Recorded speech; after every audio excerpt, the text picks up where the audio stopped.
Assalamualaikum warahmatullahi wabarakatuh.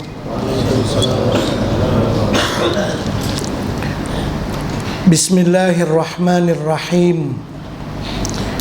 Ila hadratin nabiyil mustafa rasulillah sallallahu alaihi wasallam wa ila kafatil anbiya'i wal mursalin wa li jami'al muslimina wal muslimat wal mu'minina wal mu'minat wa bi anna Allah yaftaha alaina futuhal arifin wa yunawwira qulubana bi nuril ma'rifah wa yarzuqana al-ilma wal amala wal ikhlas wal qabul wa yakhtimuna bil husna wa yassir umurana wa umural muslimin wa yastur awratina wa awratihim wa ila hadratir rasul sallallahu alaihi wasallam wa bi kulli niyatin salihatin.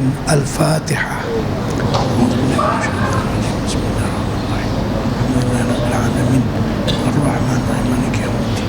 إياك نستعين صراط المستقيم صراط الذين أنعمت عليهم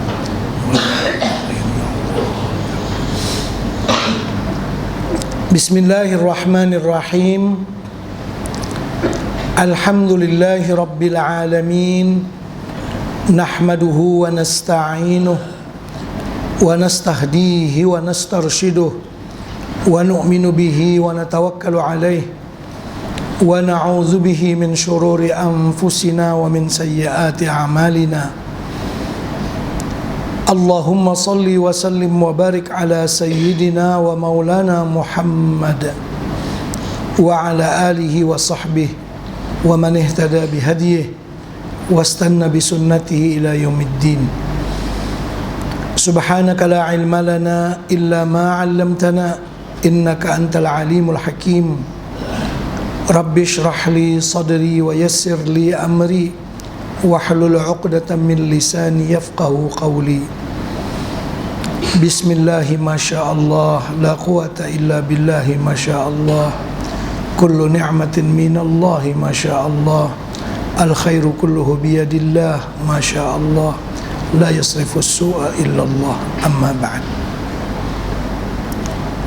Alhamdulillah, puji syukur dipanjatkan kepada Allah Subhanahu wa ta'ala dengan tambahan limpahan rahmat dan karunia daripadanya. Di malam yang mulia ini dapat kita bersama-sama berada dalam majlis ilmu. Mudah-mudahan Allah Subhanahu wa ta'ala sentiasa mencucuri kepada kita keberkahan dan nikmatnya. Di malam yang mulia ini, marilah kita merenungkan sebuah hadis baginda Rasulullah SAW. Riwayat daripada Muaz bin Jabal radhiyallahu taala anhu.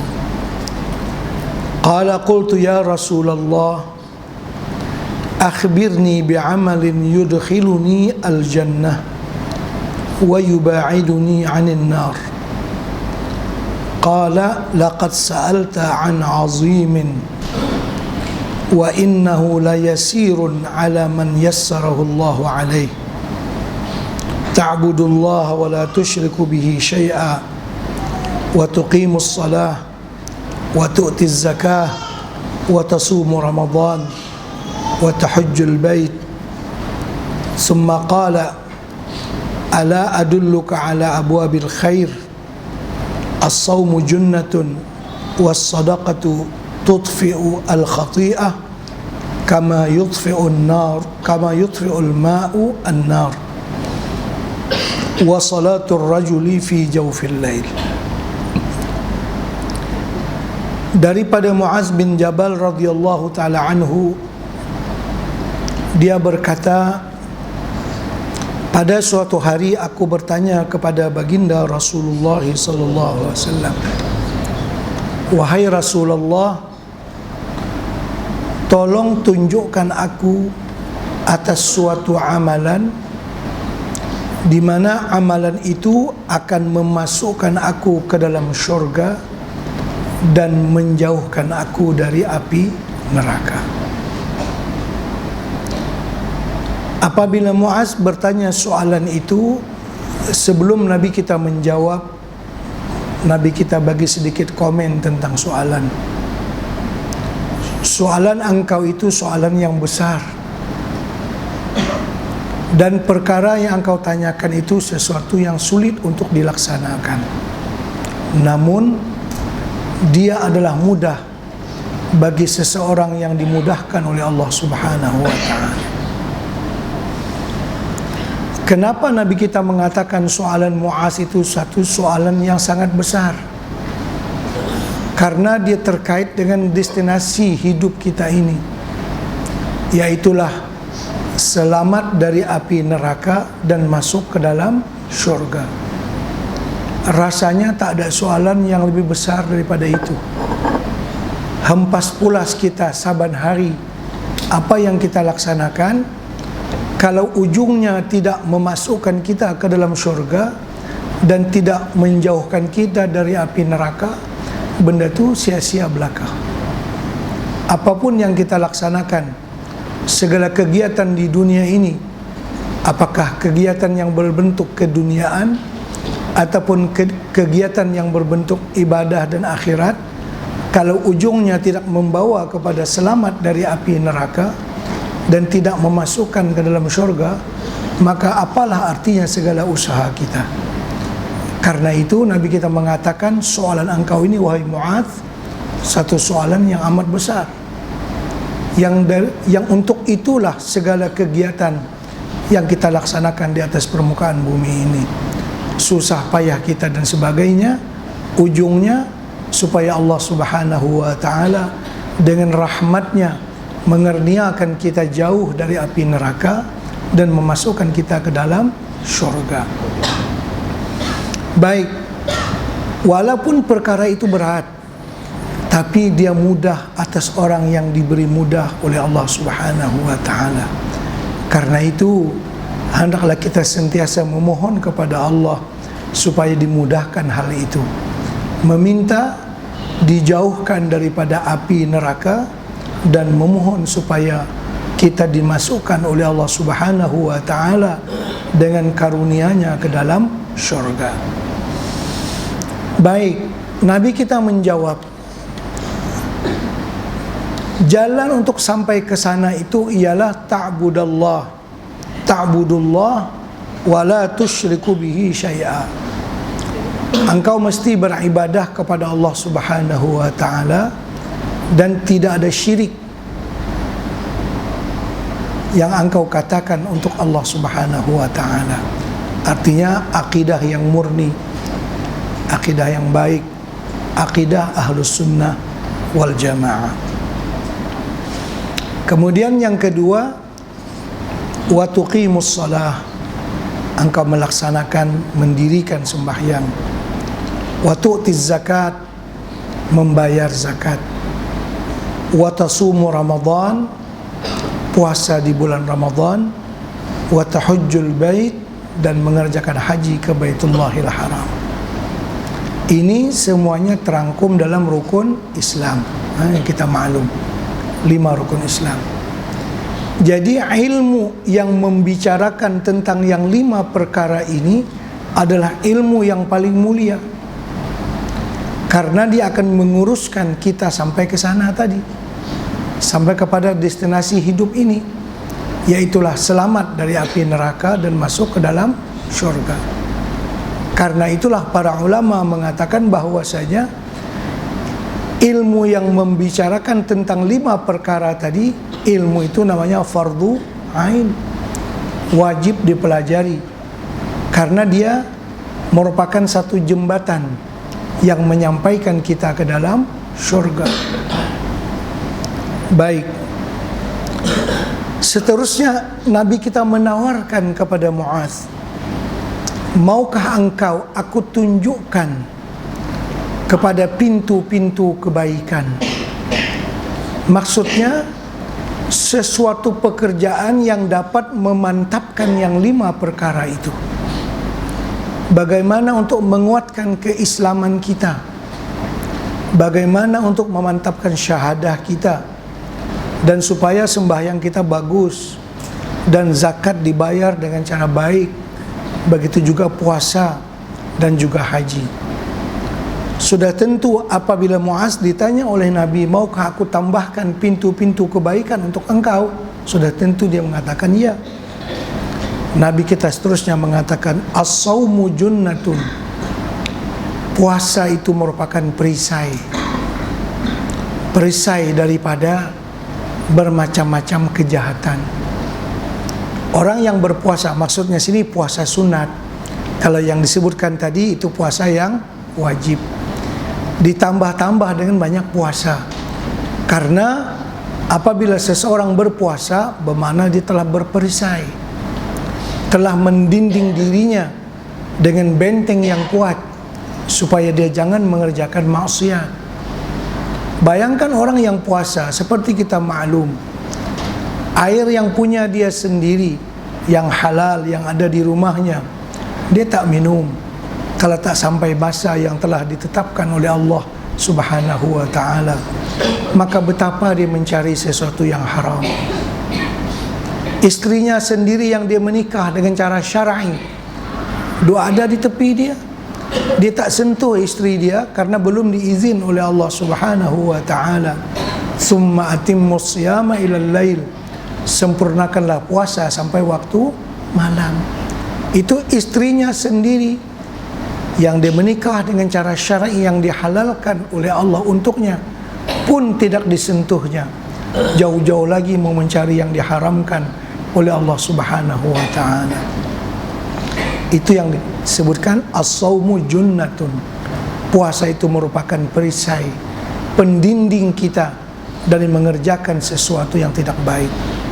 Sampai budak-budak pun dia tahu. Budak-budak main dengan budak-budak, bila ada kawan dia mohong, tak boleh mohong puasa. Budak-budak pun tahu mohong tak boleh bila orang puasa. Sebenarnya tak puasa pun tak boleh bohong juga. Tapi bila puasa tu lebih lagi, perisai itu lebih lagi, ya kan? Puasa-puasa ni takkan nak buat macam ni. Jadi puasa itu otomatik menjadi perisai untuk kita. Karena itu selain daripada puasa yang wajib, perbanyaklah puasa sunat. Telah pun diaturkan dalam syariat kita puasa Isnin Khamis ataupun 3 hari dalam sebulan, dan berpuasa di hari-hari yang istimewa seperti hari Arafah, hari Ashura, Tasu'a, dan yang lain-lain lagi. As-sawmu junnatun was-sadaqatu tudfi'ul khati'ah. Dan sedekah itu akan memadamkan dosa. Artinya kita mengeluarkan sesuatu yang diminati oleh syahwat kita. Setiap orang memang dia suka kepada harta bendanya. Itu tabiat manusia. Dia lawan tabiat nafsunya yang menyukai kepada benda itu, sanggup dia lebihkan kepada orang lain.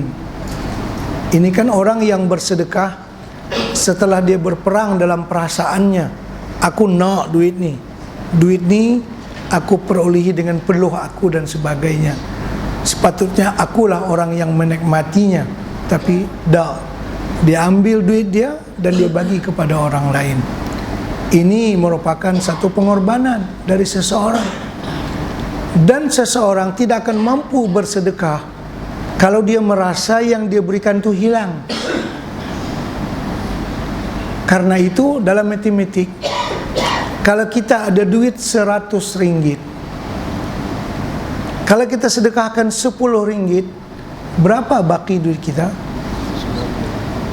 Ada duit 100, sedekahkan 10, baki berapa?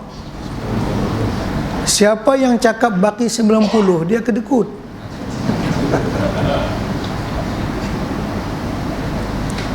Kenapa dia kedekut? Karena dia rasa duitnya berkurang. Dari 100 dia bagi ke orang 10, baki 90, kuranglah duit dia. Maka dia pun seganlah nak bersedekah. Sepatutnya duit dia 100, dia sedekah 10 ringgit, baki duit dia 190. Yang 10 yang dia bagi ke orang tu dah jadi berapa? 100 dah paling kurang. Man jaa bil hasanati falahu asyru amsalihha, 10 kali ganda. Jadi 10 ringgit yang dia bagi itu dah jadi berapa? 100.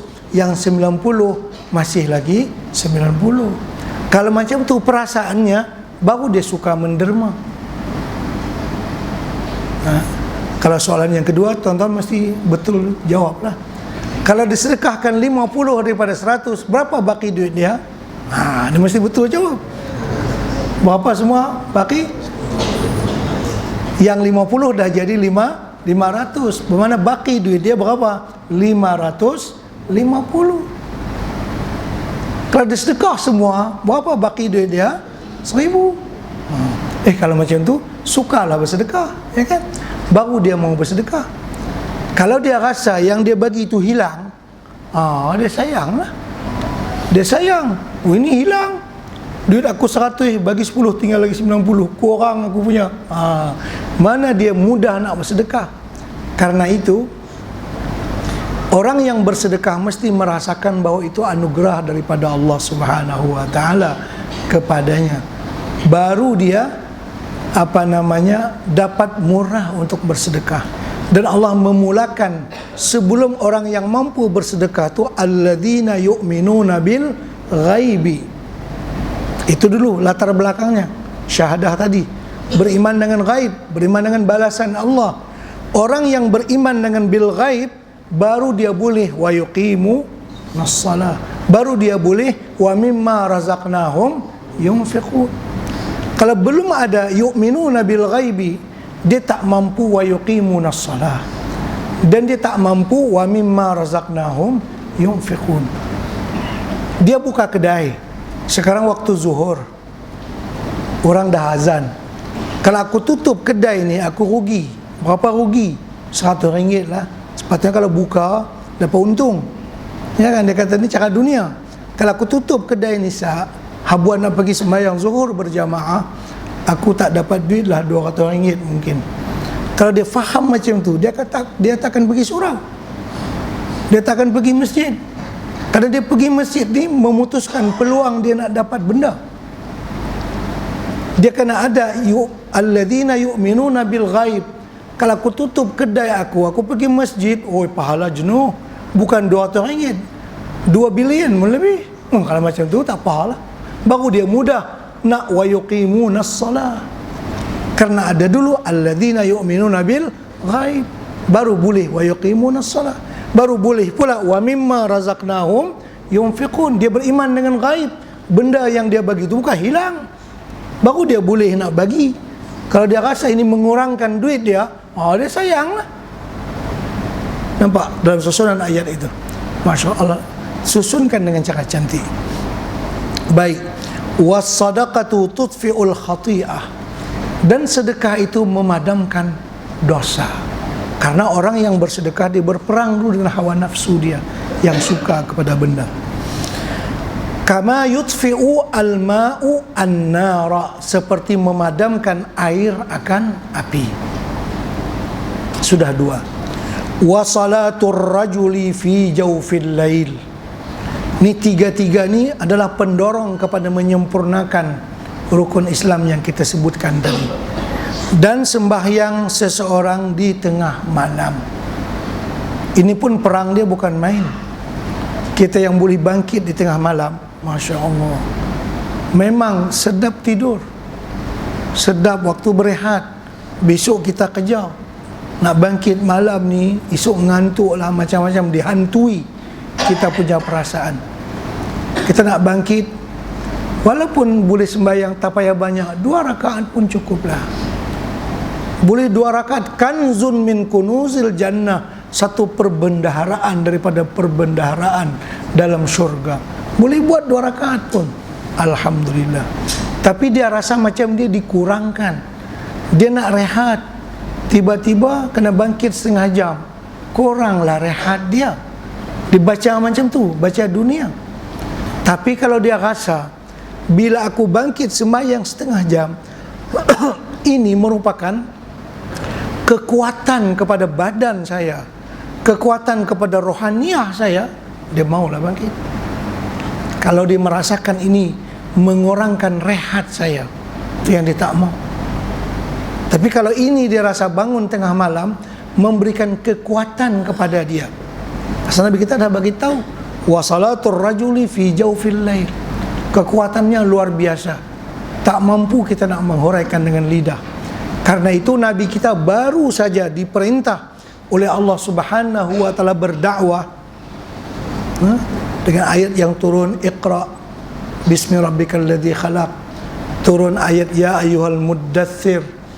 Turun ayat ya ayyuhal muzammil. Ya ayyuhal muzammil qumil laila illa qalila. Orang yang berselimut disuruh berdakwah, menyampaikan dakwah.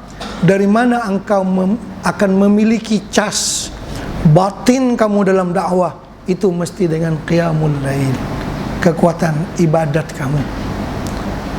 Innalaka fin nahari sabahan tawila. Kamu pekerjaan banyak, besok malam kena cas. Besok handphone kita banyak nak guna, malam ni kena cas dulu. Ya kan, begitu. Besok kerja kita banyak, macam mana?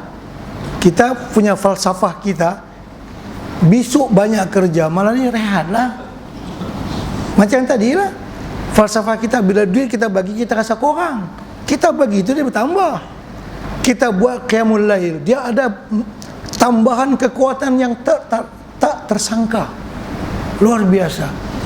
Tidak ada seorang pun daripada hamba Allah yang berjaya di dunia ini memahatkan apapun sejarah kegemilangan dalam agama, kecuali orang tu ada halud ma'allah, ada hal dia bersama Allah di waktu malam.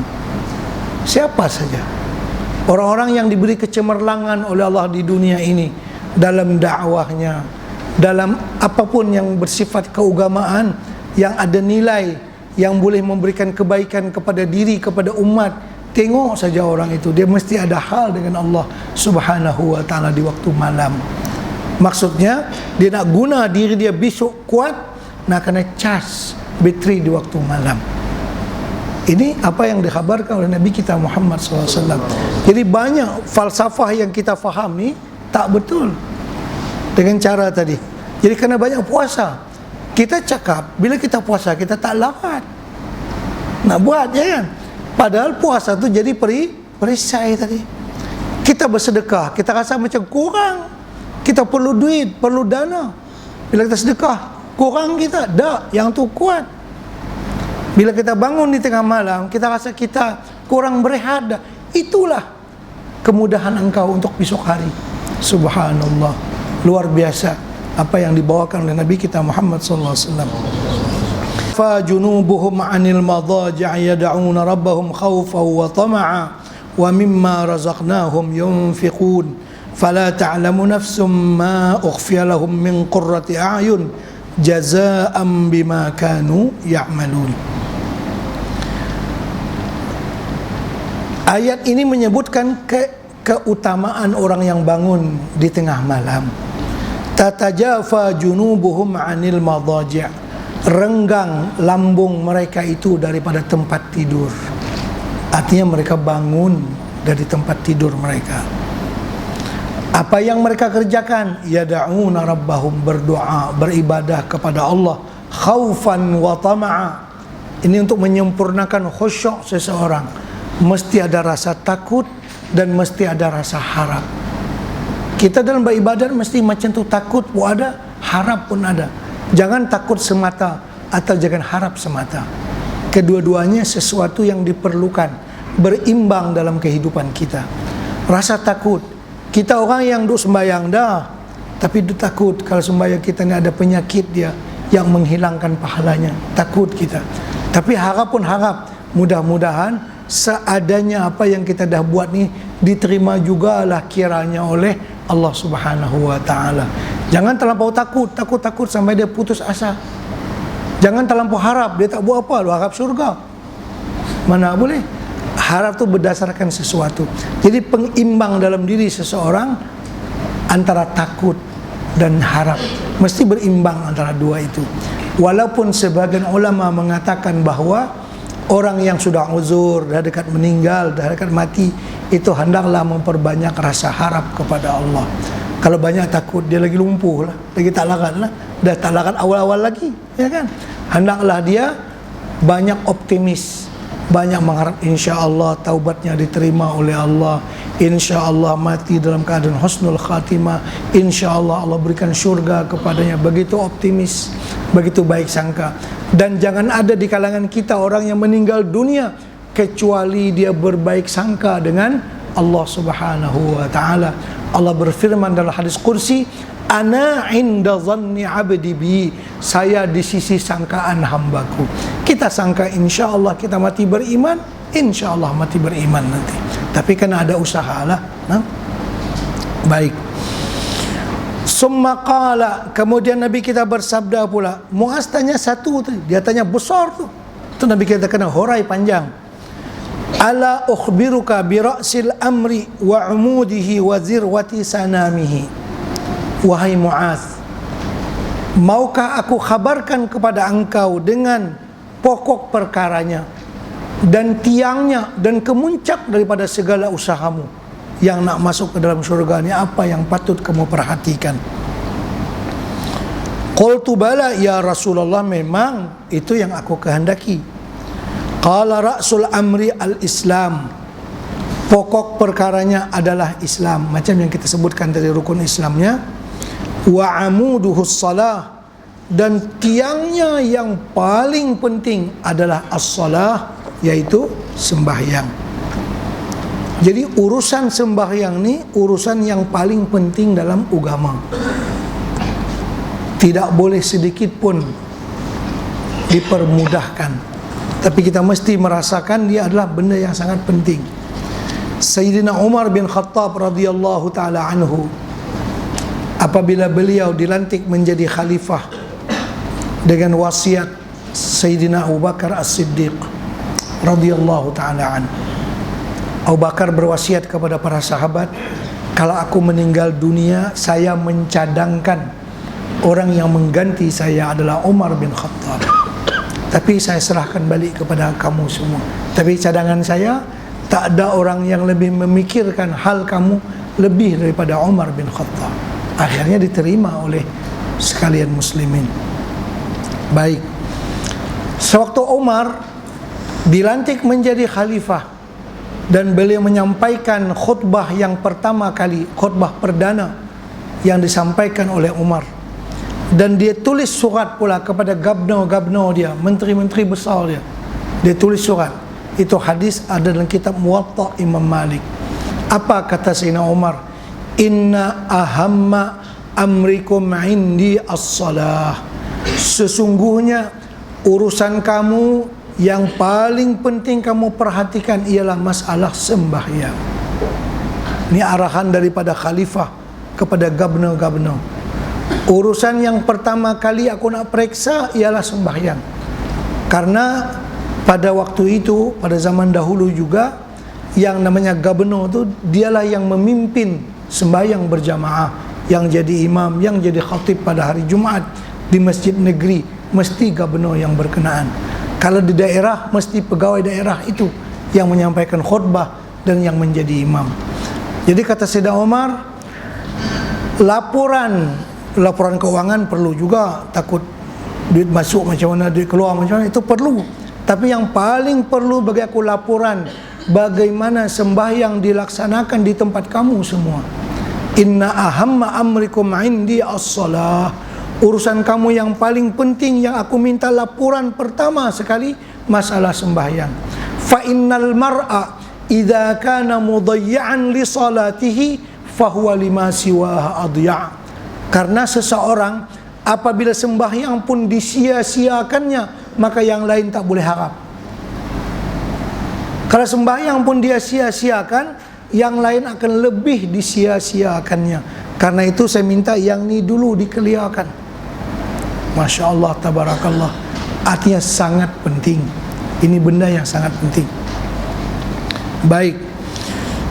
Jadi tiangnya yang paling mantap ialah sembahyang.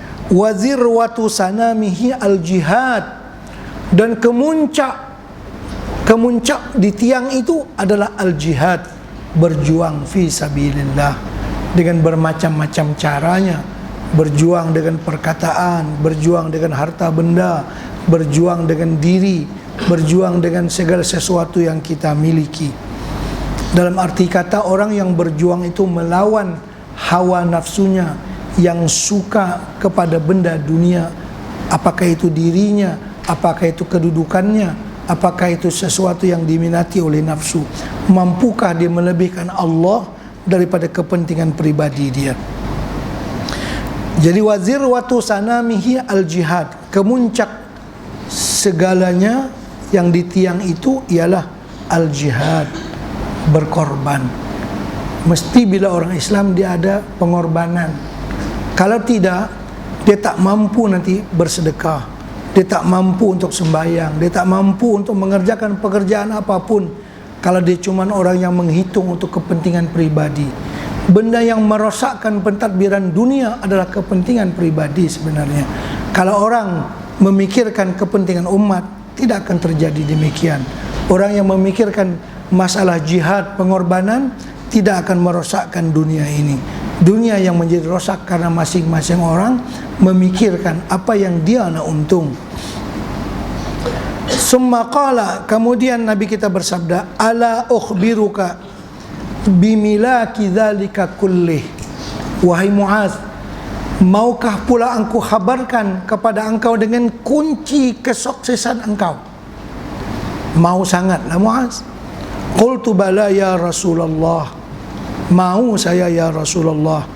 Qala fa akhadha bilisanihi, lalu Nabi kita menunjukkan kepada lidahnya sambil Nabi kita berkata, kuffa alaika hadza, kontrol ini baik-baik, kata Nabi. Inilah kunci, engkau berjaya atau engkau tertipu. Mana kuncinya? Ini mulut, jaga dia baik-baik, karena disitulah kunci kesuksesan engkau. Engkau boleh menjadi orang yang sukses bila mulut dikawal.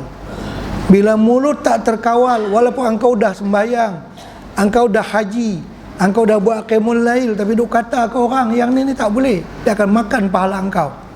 Ya kan? Ni jaga kunci yang ni, kontrol itu. Muaz merasa heran, lalu bertanya kepada Rasulullah, ya Nabi Allah, wa inna la mu'akhazuna bima natakallamu bih. Ya Rasulullah, apakah kami ini akan diseksa dalam api neraka sebab mulut? Apakah kami akan diseksa oleh Allah sebab dosa yang dikerjakan oleh mulut kami? Ya, kata Nabi, sakilat ka ummuka, celaka ibumu kehilangan engkau. Maksudnya engkau sampai tak tahu kah, tak faham kah? Itu maksud sakilat ka ummuka, ibumu kehilangan kamu. Artinya engkau orang yang sangat merugi, tak faham yang ini. Wa hal yakubban nasa finnar ala wujuhihim aw qala ala manakhirihim illa hasaidu alsinatihim. Tahukah engkau wahai Muaz, kebanyakan orang yang masuk api neraka bukan karena amal, tapi karena mulut.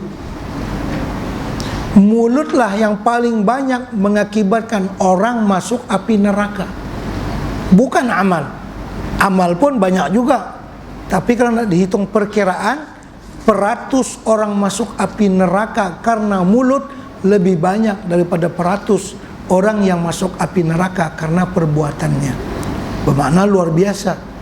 Pepatah kita Melayu pun mengatakan, kerana mulut badan binasa. Orang boleh jadi murtad karena mulut, belum tentu lagi dia murtad karena amal. Kita buat contoh. Kalau mulut dia cakap riba itu adalah halal, apa jadinya dia? Menghalalkan sesuatu yang diharamkan oleh Allah Subhanahu wa ta'ala. Kalau dia sedar perkataannya itu salah, tahu, murtad orang yang berkata demikian, karena menghalalkan sesuatu yang jelas diharamkan oleh Allah Subhanahu wa ta'ala. Tapi kalau seseorang tu memakan harta riba, dia tahu kata yang ini haram, ni tak boleh ni, tapi dia makan juga, itu belum membawa kepada keluar daripada agama. Cuma dia orang yang fasik. Yang cakap tadi dia tak makan pun, dia tak makan, tapi dia cakap, dia kata yang ni halal. Terpelantinglah dia punya akidah, mulut punya pasal. Itulah, karena itu mulut mengakibatkan orang masuk api neraka lebih daripada perbuatan. Dalam hadis yang lain Nabi kita menyebutkan, siapa yang menjamin dua lubang, minta maaf, lubang yang di atas mulut dan lubang yang di tengah, dia jamin daripada maksiat, aku jamin syurga bagi dia. Dia jaga mulutnya, dia jaga kemaluannya, itu maksudnya.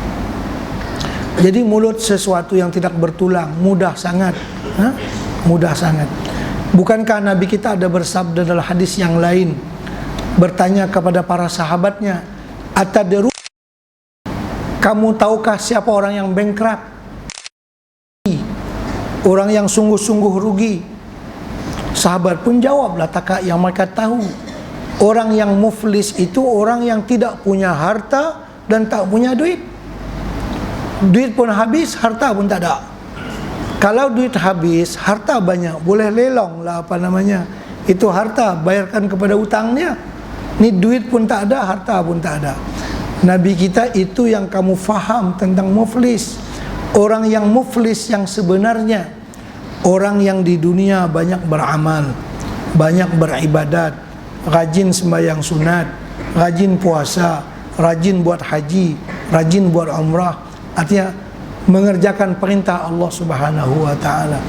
Tetapi dia tak menjaga mulut. Dia mencaci orang itu, dia berdusta kepada orang itu, ataupun mungkin dia menampar orang itu, dia memukul orang itu dan sebagainya. Dia buat dosa. Memang orang ini banyak dia punya pahalanya daripada amal ibadatnya tadi, tapi banyak juga dosanya kepada orang, terutama dosa mulut. Akhirnya disidang di hadapan Allah Subhanahu wa ta'ala pada hari kiamat nanti. Maka orang-orang yang dizaliminya, orang-orang yang diumpatnya, yang dicelanya, yang dibohonginya dan sebagainya di dunia dahulu, menuntut kepada dia di mahkamah Allah pada hari kiamat nanti. Maka orang-orang itu menuntut daripada dia, dan dia mesti kena bayar. Bayar dengan apa? Bayar dengan puasa, bayar dengan bacaan Qur'annya, bayar dengan pahala sembahyangnya. Akhirnya habis semua pahalanya. Habis semua pahala, masih ada lagi dosa mengumpat itu dan ini. Penuntut masih ada, orang yang saman masih ada, dia nak bayar, habis dah pahala. Maka dilonggokkan ke atasnya dosa orang lain, lalu dia pun dilemparkan ke dalam api neraka. Itulah kata Nabi orang yang bankrupt, akibat daripada mulut dia, akibat daripada perbuatan dia ada juga, tapi yang paling banyak berpunca daripada mulut dia. Karena itu Nabi kita tadi bersabda kepada Muaz bin Jabal, maukah aku khabarkan kepada kamu apa dia kunci kesuksesan engkau? Engkau dah sembahyang elok, qiyamul lail elok, yang ni elok, yang tu pun elok, kena jaga lagi yang ni. Kalau tak jaga yang ni, dia akan merosakkan amal ibadatmu, akan memakan pahala kamu. Nah, azan dulu kan? Tak payah, kita skip dalam 5 minit saja lagi, lebih kurang. Baik. Jadi masalah mulut, dosa yang dikerjakan oleh mulut, ini mesti diperhatikan. Karena itu perhatian ulama ahli sufi kepada dosa-dosa yang dikerjakan oleh mulut ini sangat besar. Karena mulut merupakan anugerah Allah Subhanahu wa ta'ala. Dia boleh mencari pahala yang besar, pada masa yang sama dia mengakibatkan dosa yang besar. Jadi kita kena kontrol dia. Bila kita tak kawal dia, kalau dia buat jahat, besar dia punya dosanya. Tapi kalau dia buat taat pula dengan mulut ni, kita banyak boleh pahala. Kita katakan subhanallahi wa bihamdi, subhanallahil azim, Masya Allah. Yang itu lebih baik daripada dunia dan seisinya. Mudah saja pula dengan mulut ini. Karena Nabi kita bersabda, kalimatani khafifatani alal lisan, thaqilatani fil mizan, habibatani ilar rahman, subhanallahi wa bihamdi, subhanallahil azim. Ada dua kalimat yang mudah saja dituturkan, mudah saja, bukan payah. tetapi sangat berat pada timbangan amal pada hari kiamat, dan sangat dicinta kepada Allah Subhanahu wa taala. Apa dia? Subhanallahi wa bihamdi, subhanallahil azim. Sekali bernyawa 3-4 kali kita boleh cakap, kita boleh baca yang itu. Lebih baik daripada dunia dan seisinya. Bukankah itu kita dapat mencapainya dengan menggunakan mulut? Dalam hadis yang lain Nabi kita bersabda, wa subhanallahi tamla'ul mizan. Subhanallah akan memenuhkan timbangan amal pada hari kiamat. Masya Allah. Mulut ni mudah sangat dia boleh pahala, ya kan? Tapi pada masa yang sama, kalau tak dikawal dia, Masya Allah, kebanyakan orang yang masuk api neraka akibat daripada dosa mulut dia.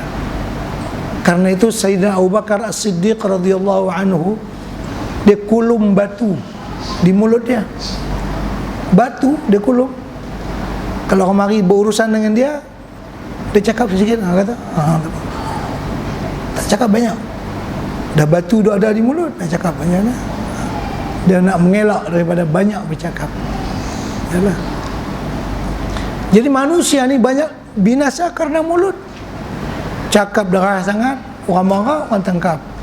Mulut juga, ya kan? Mulut. Kita bersyarah, orang marah kat kita, orang paku kasut kita, balik tertiarap kita. Mulut juga, ya kan? Begitulah mulut ini. Tapi kalau kita kawal dia, baca Quran, baca qul huwallahu ahad saja, Masya Allah, pahalanya sangat besar. Karena itu kawal dia baik-baik supaya kita dapat selamat, supaya amalan kita yang sebelumnya kita sebutkan tadi daripada sembahyang, puasa dan sebagainya itu tetap pahalanya. Al-Imam Al-Ghazali rahimahullah ta'ala mengatakan, kita beramal tu susah, yang lebih susah lagi nak menjaga pahala amal. Beramal susah, nak buat satu benda tu susah dah. Tapi yang lebih susah dari itu, bagaimana supaya pahala amal tu tetap, tidak hilang. Dan kehilangan pahala amal ni banyak menerusi mulut. Al-Imam Hasan Al-Basri rahimahullahu ta'ala mengunjung orang yang balik Mekah. Jadi orang yang balik Mekah ni pun nak jamu lah Tok Guru, jamu ayat teh lah lebih kurang. Itu dia kata kepada isteri dia, ni jamu ustaz ni apa guna? Pakai talam yang kita beli masa pergi Mekah kali kedua hari tu ni apa? Maknanya saya pergi Mekah 2 kali dah lah kan. Kata Imam Hasan Al-Basri, telah hilanglah pahala engkau pergi ke Mekah. Mulut dia bercakap, tak dan seminit. Himpun harta nak pergi sana, lama mana? Masya Allah. Dia kata mulut. Jadi dia boleh hilangkan pahala, dia boleh sabitkan pahala. Kena jaga baik-baik, ya kan? Kan contoh, kita misalnya kedatangan tamu, kita biasa puasa hari Isnin. Hari tu tamu mari jauh daripada Johor mari ke rumah kita. Nah, kita puasa hari tu. Baiklah kita raikan tetamu yang adik-beradik pula ni.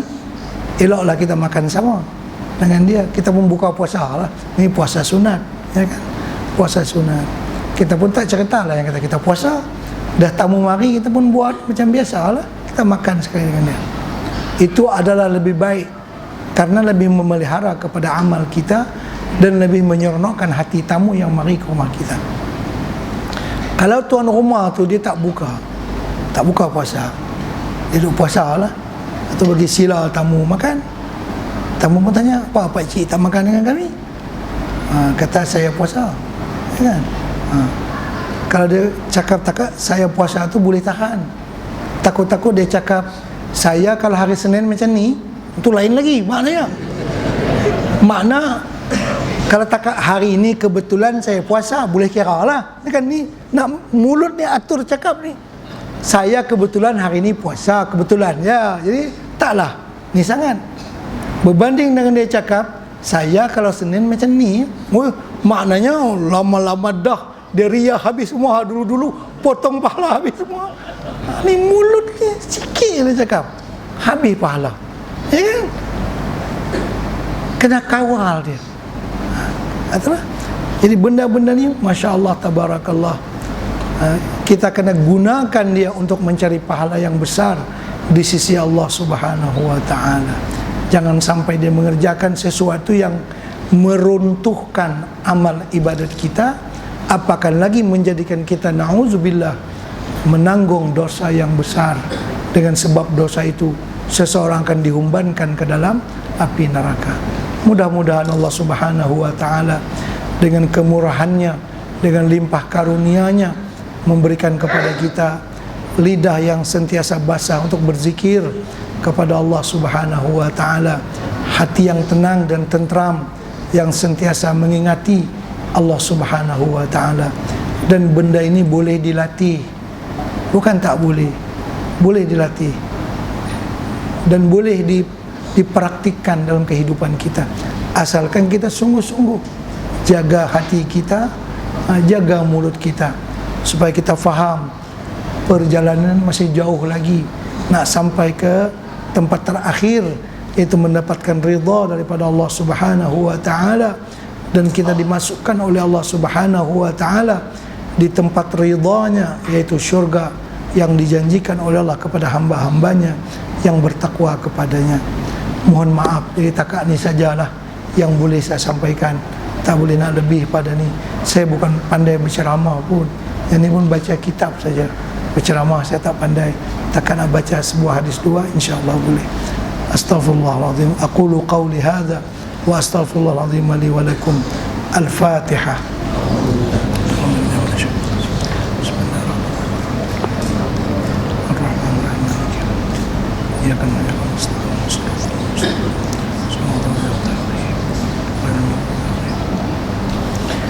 Bismillahirrahmanirrahim. Alhamdulillahirabbil alamin, wassalatu wassalamu ala sayyidina Muhammad wa ala alihi wa sahbihi ajma'in.